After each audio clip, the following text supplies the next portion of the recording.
Assalamualaikum warahmatullahi wabarakatuh. Kami dari kelompok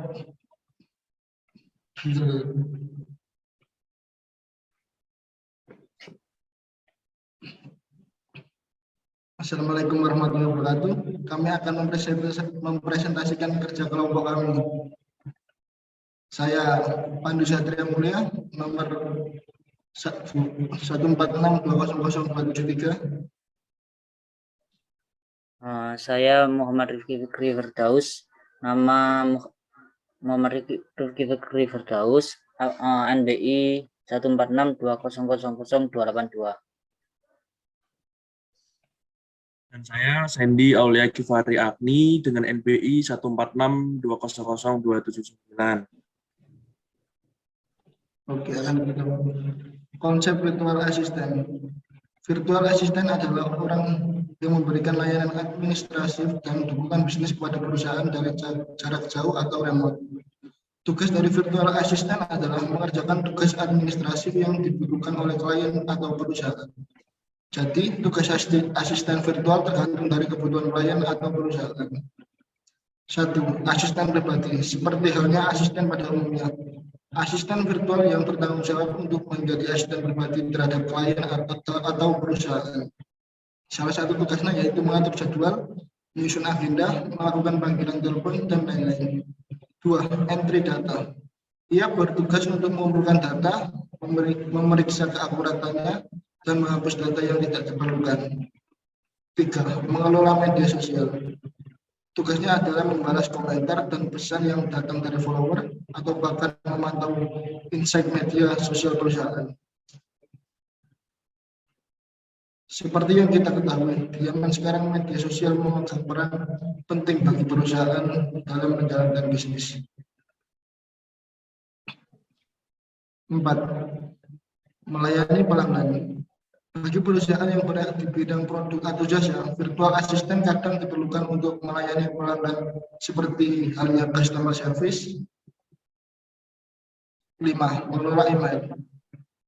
Terkadang tanggung jawab dari virtual assistant adalah untuk mengelola atau mengecek email perusahaan atau klien. Jika sekiranya ada email yang penting, ia harus memperlihatkannya kepada atasan. Yang kedua yaitu algoritma dan metode yang kita gunakan dalam membuat AI yaitu virtual assistant. Yang pertama, algoritma yang kita gunakan yaitu K-means. Algoritma K-means clustering ini untuk mengelompokkan data berdasarkan jarak antara data terhadap titik centroid cluster yang didapatkan melalui proses berulang. Analisis perlu menentukan jumlah K sebagai input algoritma. Yang kedua yaitu algoritma decision tree. Nah, di sini kita gunakan untuk menentukan sebuah pilihan yang bercabang secara baik. Yang ketiga yaitu Bayesian model. Algoritma ini untuk memperoleh distribusi posterior untuk jumlah atau jumlah bunga dari beberapa model, seperti nilai parameter berdasarkan beberapa distribusi sebelumnya untuk parameter yang tidak diketahui yang relevan dan kemungkinan dari model. Oke, selanjutnya udah direcord Mas ya? Ya udah. Oke, selanjutnya adalah validasi. Pengertiannya, berdasarkan arti validasi tersebut, dapat dikatakan bahwa validasi adalah pembuktian tentang kebenaran data yang diteliti. Valid atau tidak terhadap suatu instrumen penelitian adalah suatu alat untuk mengukur objek penelitian sehingga didapatkan data untuk validasi. Selanjutnya implementasi. Jadi virtual assistant yang kami buat dalam bidang pelayanan pelanggan, metode yang kami gunakan dalam penelitian ini adalah kualitatif, deskriptif, dengan pengumpulan data melalui wawancara dan studi literatur. Hasil penelitian ini menjelaskan tentang implementasi teknologi smartbot pada AI pada virtual assistant. Selanjutnya yaitu menuju ke Google Colab. Nah, di sini langkah pertama kali yaitu kita install semua package yang kita gunakan. Yang pertama yaitu package pyt-tsx3, yaitu dengan cara tuliskan pip install pyt-tsx3 dan jalankan, lalu akan sampai muncul successful install. Yang kedua yaitu ada package speech recognition. Yang selanjutnya yaitu kita ketikkan pip install Wikipedia ini untuk mencari informasi dan kita jalankan. Yang selanjutnya yaitu kita install pip install browser. Nah, di sini berguna untuk barangkali nanti kita membutuhkan atau memanggil informasi yang ada di browser tersebut. Nah, selanjutnya kita importkan pyt-tsx3 ini. Kemudian kita import juga speech recognition ASR untuk merekam suara dari pengguna. Setelah itu kita import juga web browser, lalu data time untuk tanggal dan waktu, kemudian Wikipedia.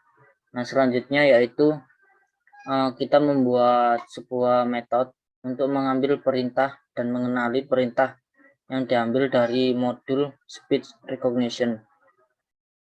Nah, kita R sama dengan SR recognition. Kemudian dari modul ini kita dapat mengelola perintah dari modul mikrofon. Nah, di sini kita ketikkan with SR microphone as source.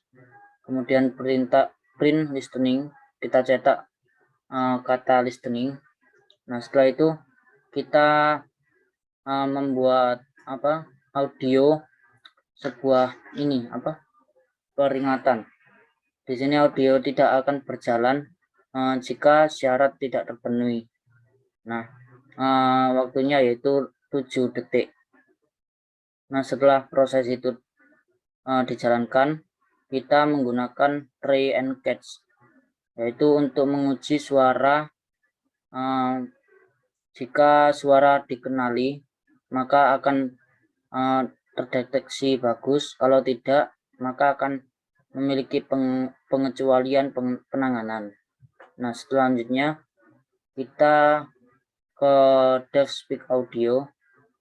Di sini kita ketikkan engine sama dengan pyt-tsx3 dan init.init.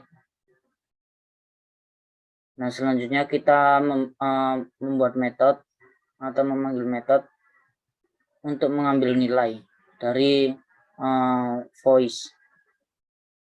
Nah, selanjutnya metode untuk menentukan 0 adalah suara pria dan suara 1 untuk suara wanita di set property. Maka akan diketikkan seperti ini. Kemudian kita memanggil metode untuk asisten berbicara dengan cara engine.say audio. Setelah itu kita membuat blok saat memulai pemrosesan dan antri jika lalu lintas sedang padat. Nah, setelah itu kita membuat metode untuk menjalankan hari dan tanggal. Hari saja, yang tanggal di sebelah sini. Jadi untuk tanggal kita ketikkan D untuk mengenali hari dalam 1 minggu, kemudian kita tambahkan 1.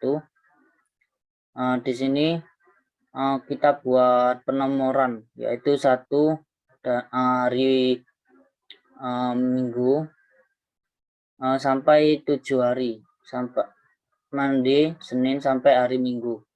Nah, selanjutnya kita berikan if jika hari itu sampai maka akan diketikkan atau dikeluarkan seperti ini. Kemudian kita ketikkan tell time, metode untuk mengeluarkan tanggal dan waktu. kita ketikkan metode untuk mengambil waktu sekarang. Kemudian waktu akan ditampilkan, maka akan tampilnya seperti ini, 2020 06 05 jam dan detiknya. Kemudian kita buat perintah hello untuk menyapa pengguna saat pertama kali menggunakan aplikasi ini. Kemudian kita membuat fungsi atau memanggil fungsi hello, ini.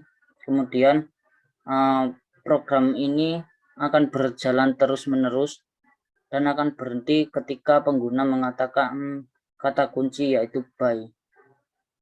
Kemudian kita membuat perulangan dengan perulangan while selama bernilai benar.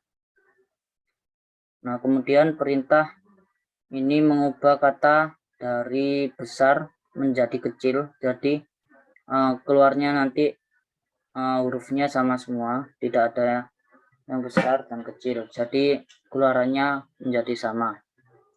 Nah, kemudian jika pengguna mengatakan open Facebook, maka akan dihubungkan ke webnya Facebook.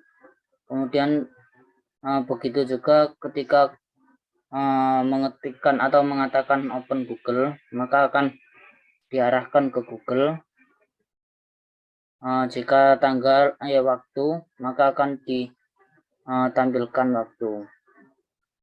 Nah, by ini untuk kata kunci ketika ingin keluar dari program. Nah, elif ini untuk menghubungkan antara aplikasi ini dengan Wikipedia. Nah, ini juga akan diketikkan atau akan keluar nama, kemudian your desk, akan keluar pembicaraan saya smartbot, dan akan memberitahukan kalau dia adalah asisten. Nah, main ini untuk menjalankan eksekusi program yang telah dibuat di atas.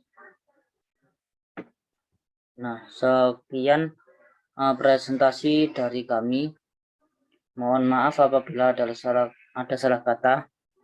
Kami akhiri. Wassalamualaikum warahmatullahi wabarakatuh.